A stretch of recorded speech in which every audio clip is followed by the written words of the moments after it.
Hi, everybody. My name is Ron Brown. I'll be your professor these next 7 weeks in Principles of Leadership. I'm really looking forward to our journey these next 7 weeks. And this is a short video just to introduce myself and some basic tenets around the syllabus and the content. Just some thoughts on how it can, make sure things you can do to make sure you're successful in this course.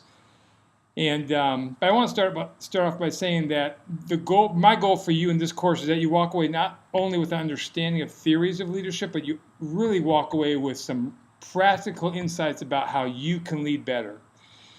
And one overarching thought I want you to keep in mind is the difference between leading and managing.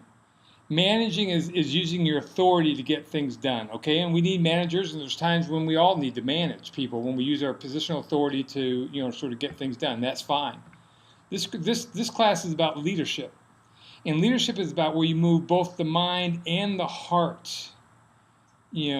You compel people to go after a preferred vision, a preferred future, because you're really touching not only their mind but their heart, with strong belief, with courage, with conviction that you believe there's a better future out there, whether it's for your department, your organization, or them personally, and you want to help them to go there. So that's what this class is about. And in your reading, don't get lost in the theory. Really try to, in your writings, bring it to a practical level, and that's the goal. I'll get to that in a minute. I'll let you read the syllabus, and you can contact me anytime regarding questions regarding the syllabus in general. But I want to just talk to you about three main things that you'll be doing. You'll be doing some discussion posts. You'll be doing essays and quizzes, and of course your reading. And at the end, you have a final paper. But just remember in your essays and discussion posts that to always refer to your reading. This isn't a class about your personal opinions. This is a class where you incorporate what you're reading, what you're learning into your ideas, into your writing, into your thoughts. And so, for example, for your essays, which you have to do most every week, all through your essay, whatever the topic is, make sure you incorporate your quotes and ideas and thoughts from your reading. Otherwise, you're not going to get a good grade. I mean, if you incorporate your ideas and thoughts and personal experience with your reading, you're going to be just fine. And also in your discussion posts, you're supposed to give an initial response to a question every week. In that initial response, you need to refer to your reading in whatever you write, where you, again, write about your own experience, but also you incorporate your reading. When you respond to another person's post as part of the ongoing dialogue, you do not have to refer to your reading, but it would be good if you did. But in your initial discussion post and in your essay and in your final paper, make sure you always and thoroughly incorporate your reading using quotes and ideas and thoughts from your reading and that. So, and then secondly, to help you be successful in this course, always, I don't know why people don't do this, but it's simple. Always meet the minimum length requirements. If you don't meet the minimum length requirement, I can't give you a good grade because you're not meeting the minimum expectations. And so if it says 3 pages, give me full, not 2.5 pages, not 2 3/4 pages, 3 full pages. Because with integrity, I really can't give you, even if your writing's good and you're referring to your reading, but you don't give me the minimum content, I can't give you really that good a grade because you're not meeting minimum expectations. And so when it says minimum length, that's minimum. And a lot of students, of course, go far, on beyond that length. But so refer to your reading, really incorporate your learning into your dialogues and your papers and your writing. Meet minimum expectations. Make sure you read over your papers and your discussion before you post it. Simple editing goes a long way. And I know everything I write, if I don't read through it again 2 or 3 times, I mean, there's basic grammatical errors I make all the time. And so either have someone, the best way is to have your spouse or a friend just read your paper before you submit it, because they'll catch things a lot quicker than you can.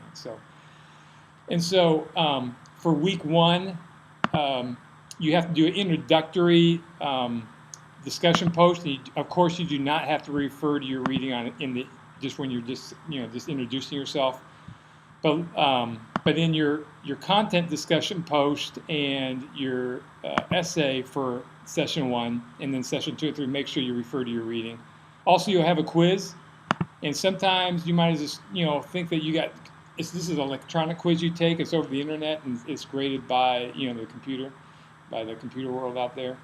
And if you ever have where you have an issue, like you feel you got the question right, but it marked you as wrong, just email me or text me. I'll take care of that. I'll look into that, because that sometimes happens when you have the computer grading itself. So, and then session 2, I'm going to be setting up short 10-minute phone calls with you, just to connect with you over the phone, just get to know you a little bit. You can get to ask any questions you have for me, and I'll be sending out a Google Doc some point, and you can just I'll have all these times which you can just sign up for and give me your contact information. I'll call you and just be a quick phone call, again, with any questions you have or things you might need. So that'll be good.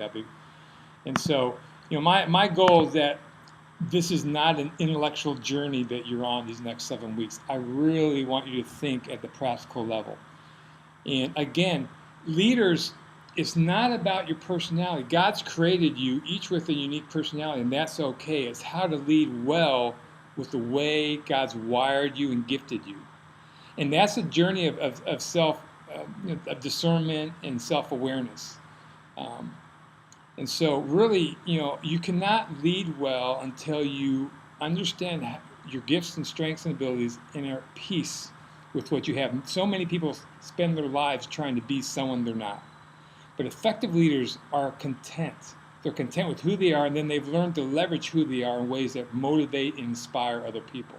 Again, managing is about pulling the authority lever, and that's fine. That needs to happen sometimes. But leadership is about moving the heart towards helping people move outside their comfort zone into a preferred future. And that's a courageous act, because every time we move away from our comfort zone and the way we sort of do things, we have to deconstruct our reality to reconstruct a better reality, and that takes courage. So a theme of courage, of leadership, you just keep in your mind is the whole topic of courage and belief and going first, and what can you do to help other people believe in themselves as well. So really, in your reading, sometimes you get lost in the theory stuff, and that's fine. This is an academic course, but I want you to always try to bring it to your context and whatever world you're in as a leader. In your writing, you have my permission to be very real. You can disagree with the reading. I don't care. You can agree with it. You can add different thoughts or perspective. You do have to incorporate your reading. That's so key. And also meet minimal expectations. Again, I'm stressing that. But make it your own. I don't have a problem with you disagreeing or questioning or taking liberties and going in maybe a slightly different direction. But just really try to, okay, what does all this mean for me and the way I'm wired and how I want to lead? So if you have any questions, I have my contact information.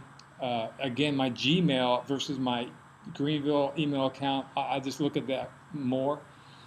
And so, plus you can text me or call me. If you text me, say your name, that you're a Greenville student. Otherwise, I don't know who you are. I don't have your numbers in my phone. But and then also if for some reason I don't respond, man, feel totally free to nudge me again and say, hey, because maybe I missed it or something. So I'm here to serve you. I'm here to help you. If you're a brand new student, one other thought, you have a few documents that you're going to be reading the first week.